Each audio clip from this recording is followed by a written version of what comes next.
the conversation and all the actions of policemen when they pull you over.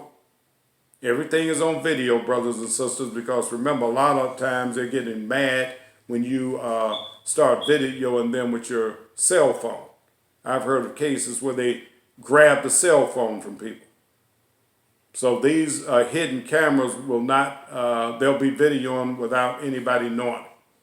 So those are some of the things that we sell in our online marketplace. And we've got jewelry coming, brothers and sisters, and you'll see those things on our website. We've also got other black businesses listed on our website. So if any of you all out there looking at this video, they'll be on YouTube and Facebook. If you have businesses that you want to advertise and let other black people see that there is a black business that offers a service or a product, so we can practice buying from and selling to each other, so we can strengthen our position in the world, not only in America, but in the world, because it's an online worldwide marketplace. So let's, I've got some jewelry coming in from Jamaica, brothers and sisters. I've got some things that we display in Holland right now. And Holland is reaching out to some of the African countries and some of the Caribbean countries. So we're going to get this work done, brothers and sisters. We're going to get it done, but it takes us working together. And we've got to start somewhere. We cannot continue to put things off. The time is now. Otherwise, we're going to continue to complain and send messages around on Facebook talking about police brutality and the Klan and the other hate groups and what they're doing to black people. And speaking of that, brothers and sisters, don't think that your Creator has left you out here on your own to fend for yourself. When you see all these so-called bad things happening to black people, I hear they're hanging black people, they're shooting black people. God hasn't left us out here on our own. He's given us a way to deal with this stuff. But we have to learn about it first, and this is why we talk about it on this broadcast, and you have to use it, and you have to teach your children. You have to share this information with your families, brothers and sisters, and it's your daily 2-minute laughter. A daily 2-minute laugh that will raise your vibration up above the vibration of an unloving, hate-filled policeman or anybody else from a hate group that will try to do harm to you.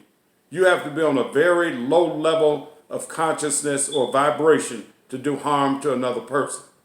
So when you raise your vibration up above theirs, they can't come in contact with you. And you won't understand that unless you start it and start doing it. Try it and do it, brothers and sisters, and then teach your children how to do it. Nobody should have to go out into this cold, dark, unforgiving world with a lower vibration. And most people walking the earth have a lower vibration. All of them won't do anything to you, but in a lot of cases they do. And this is what we read about a lot of time. People doing things to other people. This is why the jails are so full, brothers and sisters. Not only with our people, but other people too. Because the majority of the people on earth have a lower vibration, which means they are capable of doing unloving things to other people. So the jails are crowded. That lets you know the kind of society that you live in. So do not do the injustice to yourself or your children by letting them go out of the house with a lowered vibration. Because like attracts like, brothers and sisters. If your vibration is low and another person's vibration is low, you are going to come in contact with each other. Not 100% of the time, but that means that you're capable of attracting that person. So raise your vibration with a good hearty 2-minute laugh before you leave the house, and don't come in contact with those hateful, unloving people. Okay. So it's all, we live in a vibrational universe, brothers and sisters, and everything has a vibrational frequency. And we need to understand that. So once again, I want to thank you all for coming on the call and for being so attentive. This broadcast is every Tuesday. and we're going to be talking about boycotting against discrimination. We're going to be talking about that quite a bit because this is something that's needed right now. We need to put this behind us so that we can go on to greater things. We can't keep dilly-dallying along with things like police brutality and discrimination because we have the wherewithal and the resources to put an end to that, and we need to do that. So our number here every Tuesday at 5:15 Mountain Time and 7:15 Central Time, and an hour later for Eastern Standard Time, which would be 8:15. And you can contact us by dialing in, even though the broadcast is going to be on YouTube and Facebook.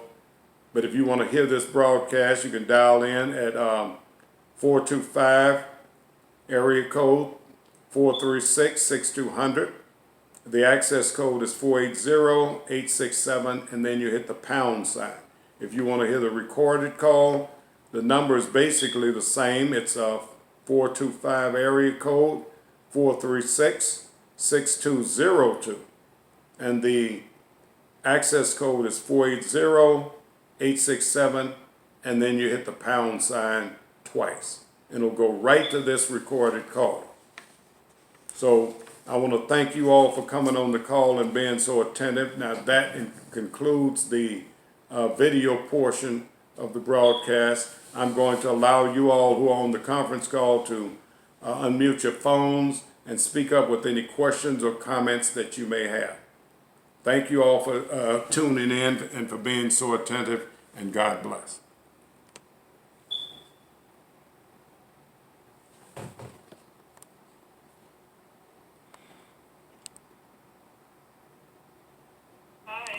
Okay, do we have anybody on the call that has any questions or comments about today's broadcast?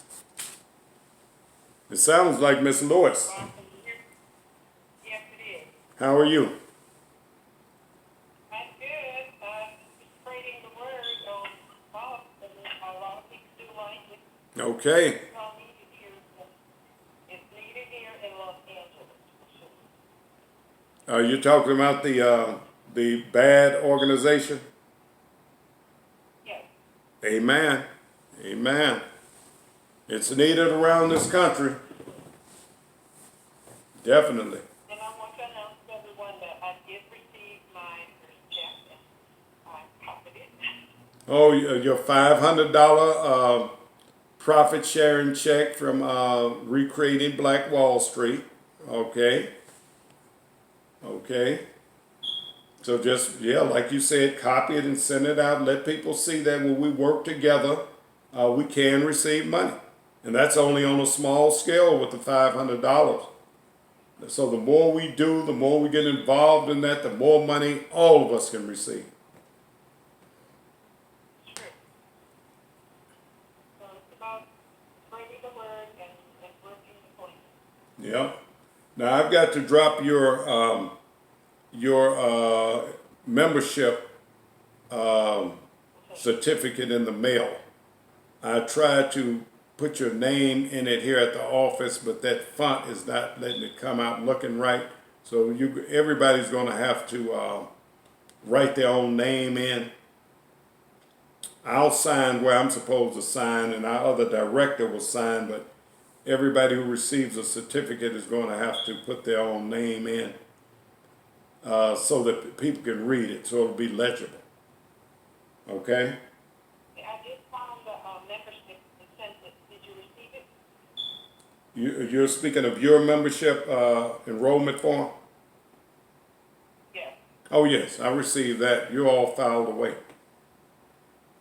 Okay. So it's myself and then 3 people that stated to the membership. Yeah, all I need is their forms, though. Okay. Yeah, I just need their forms. They'll go in the database, and whenever anybody who's a member call with a concern, that's when our administration staff can get on the phone and let these people know that there's an organization behind you. And they can't just do whatever they want to do to our people anymore, because we're going to make some noise now.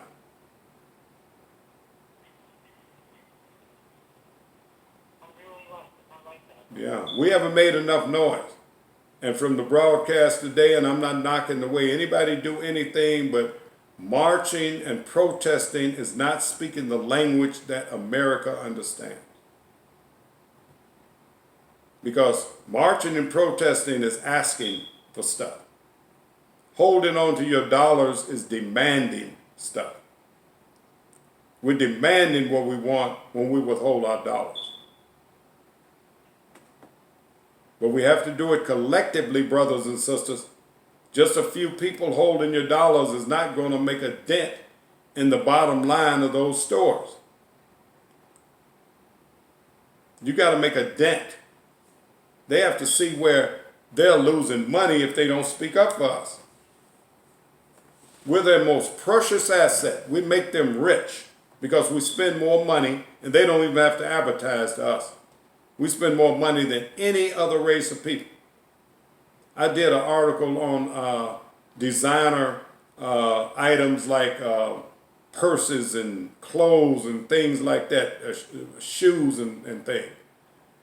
Those designers don't advertise to black people. They don't advertise in black magazines or on black stations, anything. They don't have to, because they know that we're going to buy that stuff anyway. Because for some reason, name brand items seem to make us feel better about ourselves. So we're going to buy that stuff.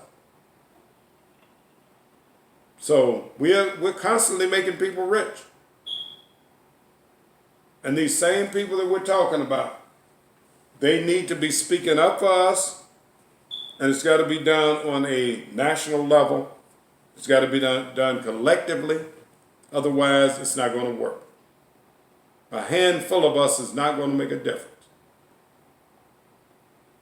This is why we have to reach out to as many friends and relatives as we can in other cities, in other states, especially those cities where police brutality is running wild. We've got to reach out. And we all have friends and relatives in other cities who would love to be a part of something like this. They just haven't known what to turn. But now we have an organization, brothers and sisters, and it's up to us to make it work.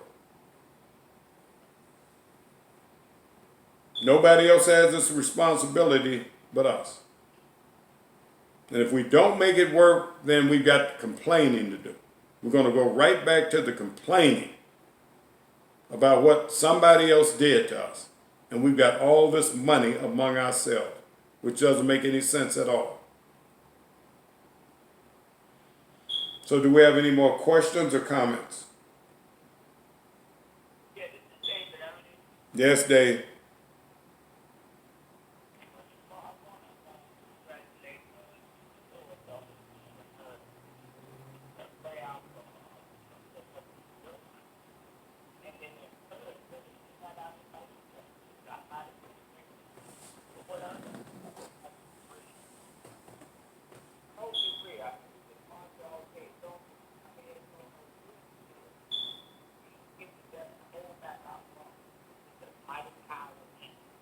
That's it.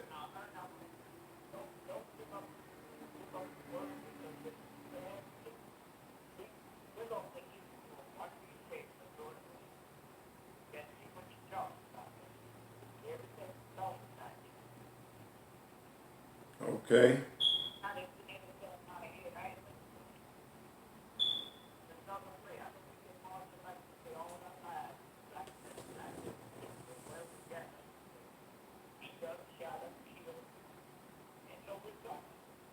Yeah, because they keep doing it. And another thing, like I mentioned on the broadcast today, is that you've got other groups of people who have their own agenda out there marching with our people. And these are the troublemakers who are burning and looting and destroying things, and it make the people looking on who don't think we have a legitimate a complaint anyway.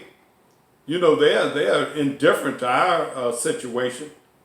So they say we don't have nothing to complain about, but then they look at all the burning and destroying the property and say, look at it. Look at it. And these are not even our people in a lot of cases doing this stuff. So when you get out there and start marching and protesting, you open the door for other groups of people who have their own agenda to come in and make your efforts look bad. Whatever you're marching for, it makes it look bad. Because you don't know who the good guys are from the bad guys out there marching. That's why it has to be organized. There's no organization with the marching. That's why it's so easy for other groups to infiltrate the marchers and just do a lot of destructive work that undermines the whole march. The whole protest is undermined. So by organizing, we're able to do it through our members.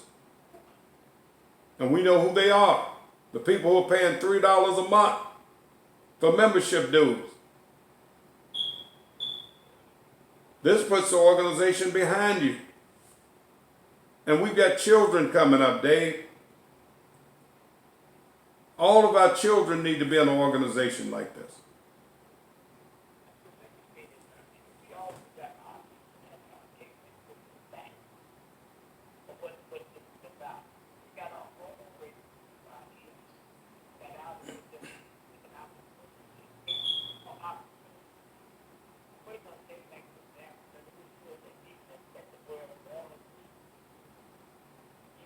Yeah.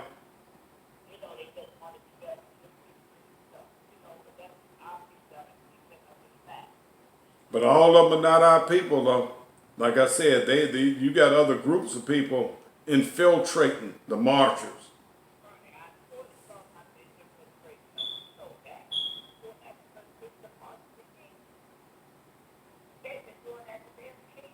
Yeah.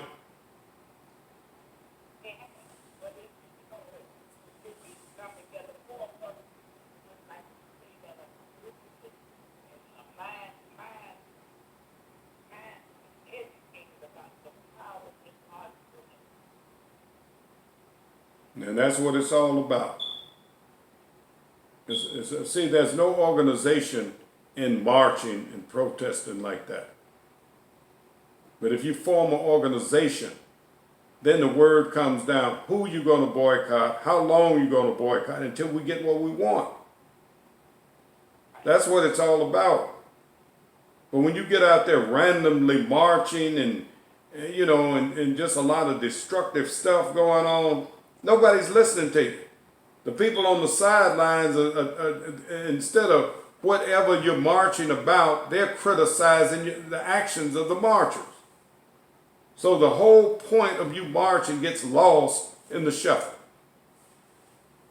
All they can see is the burning and the looting and all that stuff. They don't see the reason that you're marching. They forgot about all that.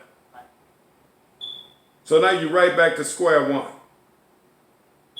So if you're marching because somebody got shot, some unarmed kid got shot, all that's lost. It's all lost because of the aftermath, the violence and the burning and robbing. So they forget about the guy who got shot. And then the shooting happens all over again. Next month, somebody else got shot. They don't have a reason to stop. We haven't given them a reason to stop. By organizing ourselves, we give them a reason to stop.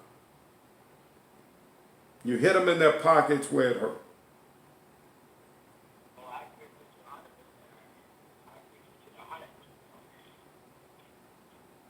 Can you imagine a large store in a city, well, nationwide, let's say nationwide, and we've got members nationwide and we don't spend no money for a whole month with that business. They're going to make these policemen accountable. It hasn't been done. Why should they? It doesn't affect them. But when we make it affect them, When we make it affect their bottom line profits, that's when they start standing up taking notice.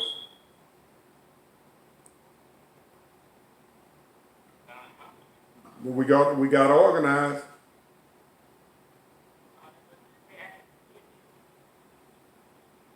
We got to start reaching out to those friends and relatives, getting those applications in, so we get those membership certificates out to people. And they're so pretty, you can frame them and hang them on your wall.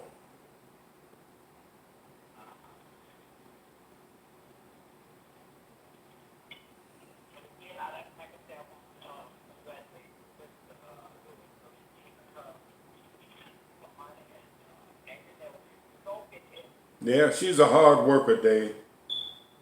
I was so proud to be able to send that to her because she's a hard worker. She reminded me of you. Thank you, David. I appreciate that. I appreciate your, okay? Thank you. And that's what it takes to start, so that's what it's hard to do. And it's me out for it.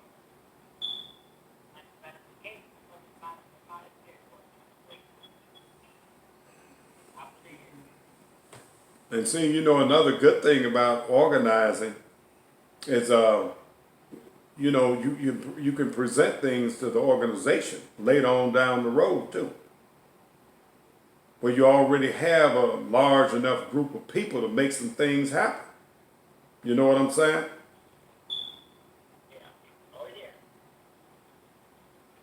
See, that's a big difference in just reaching out, trying to get 2 or 3 people to get involved, and they're not organized. But you get everybody in the organization, then you can present things to them and get more benefit from it, more, you know, better results. But the main thing is this police brutality thing is going way past bedtime, and it's time to put an end to it because it's easy. It's not hard to put an end to that. Huh? Well, they ain't got no reason for it to get no better. Because time they did all that marching with George Floyd, you look down in Florida and Texas and some places, police still had their knees on other people's necks. They haven't stopped. You know why? Because the police haven't told, the chief haven't told them to stop. And the mayor haven't told the chief to tell them to stop. And the businesses haven't told the mayors to tell them to stop. See, everybody controls somebody else, Dave.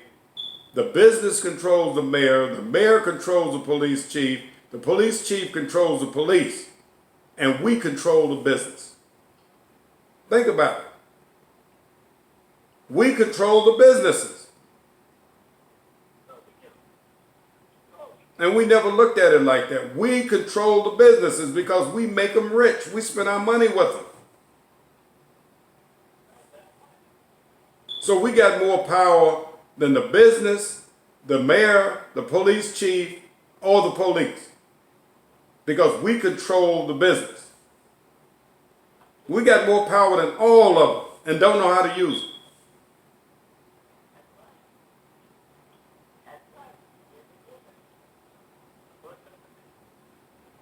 We got that almighty dollar. We're the 12th largest economy in the whole world. There's only 11 countries in the world that's got more spending power than black Americans, and we don't know how to use it. And it don't even make sense. Why would we be discriminated against? Why would we have to deal with police brutality with all this money? $1.2 trillion in spending power.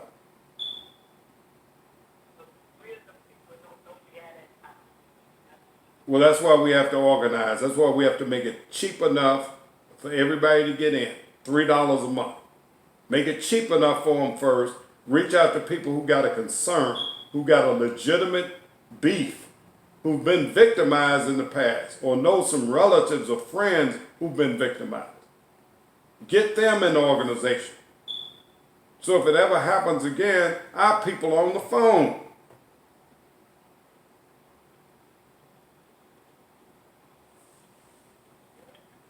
That's how the thing is done. A lot of these problems that we think are problems are not problems at all. Our biggest problem, like I said on the broadcast, is non-unity. And then when you unite, all the other so-called problems disappear. They just vanish. Police brutality can vanish overnight because everybody answers to somebody else. If your boss tells you to do something, you're going to do it. And we're the boss of the businesses. Think about that. The businesses work for us. Just like the mayor worked for the business and the police chief worked for the mayor and the policeman worked for the police chief. The businesses work for us. We're paying the businesses. So whoever's paying you, that's who you work for. We are paying the businesses. And if you don't believe that, hold your money from a business for a month. That's how you see how much power you got. Just hang on to your money.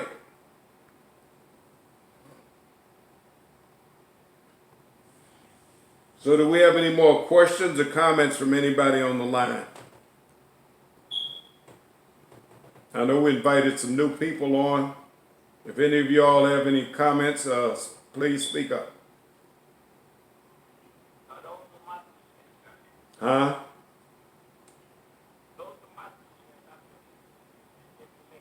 Well, it's always welcome.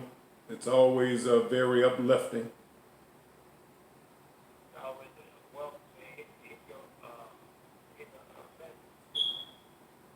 Well, you know, we just had a dispensation in time, David, where, you know, it's time to make some things work for our people. That 400 years is over with. We're going to see some things happening now.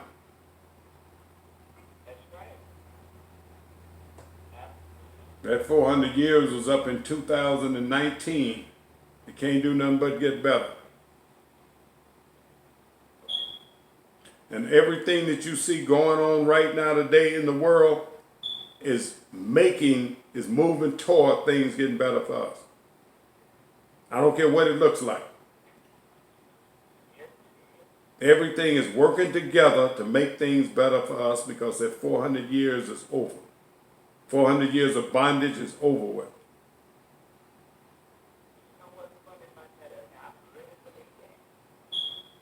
All you gotta do is look at the world. You see old houses being torn down so new houses can be built.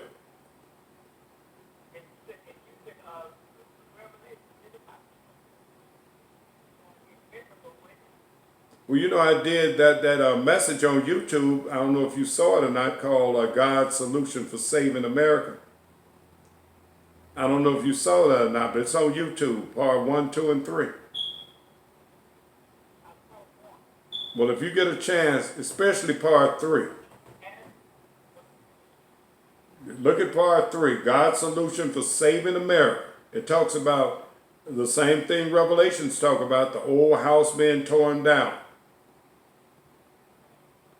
And the new house being built right here in this country.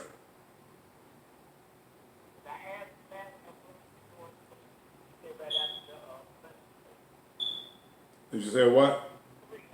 Yeah, part 3. Yeah, I've got 1, 2, and 3 out there. Part 3 was the last one because it just goes deep into a lot of interpretations about what the book of Revelations is saying. But it all ends up with us winning.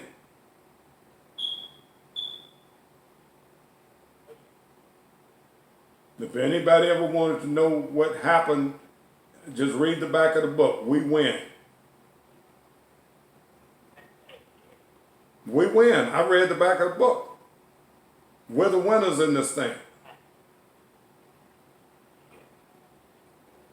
So when you see an old house coming down, it's because that old house didn't serve us anyway.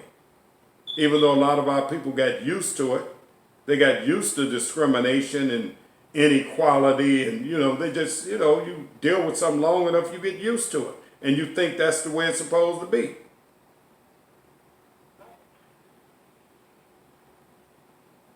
But I've never been comfortable with that. Well, I went on my own. Yeah. You gotta have your own. Right. But even out there in the streets, getting pulled over. When we grew up, all they getting pulled over because you drive a nice car and all that kind of stuff. I mean, that was never right.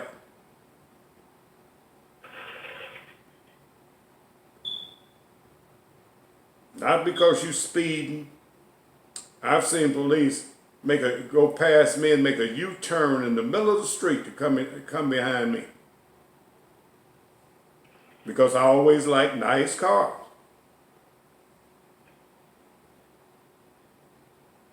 That wasn't right. That's not how it was supposed to be. But that's what we had to deal with, and all that stuff is coming to an end. Well, you got a lot of nice, Got a lot of what? I mean, saying a lot of nice road boys, road Well, I like nice things. I never knew that I was supposed to be in a certain place where I wasn't supposed to do this or that.